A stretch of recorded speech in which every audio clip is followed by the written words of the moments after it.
دوستوں، ایک کامیاب کاروباری شخص نے کہا تھا کہ میں اور میری کمپنی کبھی بھی پیسے کے پیچھے نہیں بھاگتے، بلکہ ہم ہمیشہ عزت کے پیچھے بھاگتے ہیں، جس کی وجہ سے پیسہ ہمیشہ ہمارے پیچھے آتا ہے۔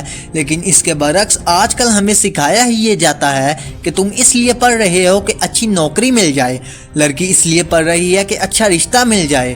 جب ہمارے ٹارگٹس اتنے چھوٹے ہوں گے تو پھر زندگی کیسے گزرے گی؟ لہٰذا اس کام کی پہچان کریں جس کے لیے قدرت نے آپ کو پیدا کیا ہے، تاکہ کام آپ کو کام نہ لگے۔ اگر کام آپ کو کام لگے اور آپ کے لیے بوجھ بن جائے تو اس کا مطلب ہے کہ آپ اپنے شوق کو دریافت نہیں کر سکے، آپ نے کاموں کا بوجھ اٹھایا ہوا ہے، اور زندگی جس کے لیے بوجھ بن جائے وہ ایک مردہ شخص ہوتا ہے۔ یاد رکھیں کہ ہر کسی کے اندر ایک میٹر لگا ہوا ہوتا ہے جو یہ بتاتا ہے کہ آپ کو کیا کام کرنا ہے، جو یہ بتاتا ہے کہ آپ کو کدھر جانا ہے۔ بعض اوقات زمانے کی تقدیر زمانے کے ہاتھ کے لکیر پر نہیں بلکہ آپ کے ہاتھ کے لکیر پر ہوتی ہے۔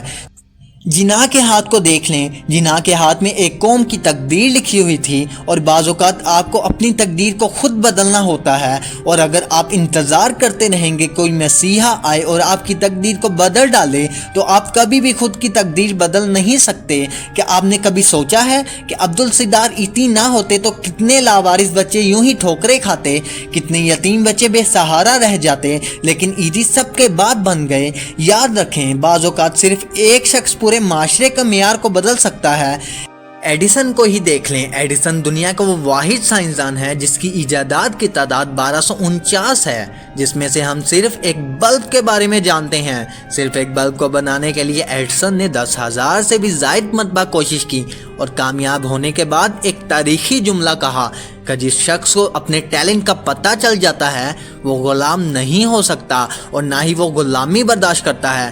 غلام اور ملازم ہمیشہ وہ لوگ ہوتے ہیں جنہیں اپنے کام کا پتہ نہیں ہوتا، وہ اپنے آپ کو بہت سستا بیچ رہے ہوتے ہیں۔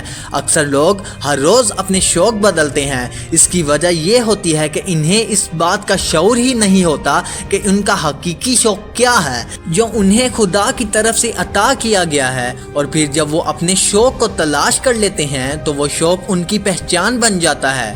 فرض کریں کمرے میں بہت اندھیرا ہے اور آپ باہر نکلنے کا راستہ تلاش کر رہے ہیں۔ اچانک آپ کا ہاتھ کھڑکی سے چھوا تو آپ نے سمجھا کہ یہی دروازہ ہے، حالانکہ وہ دروازہ نہیں ہوتا۔ اسی طرح آپ جس چیز کو راستہ سمجھتے ہیں، اگر وہ راستہ نہ ہو تو آپ کنفیوز ہو جائیں گے۔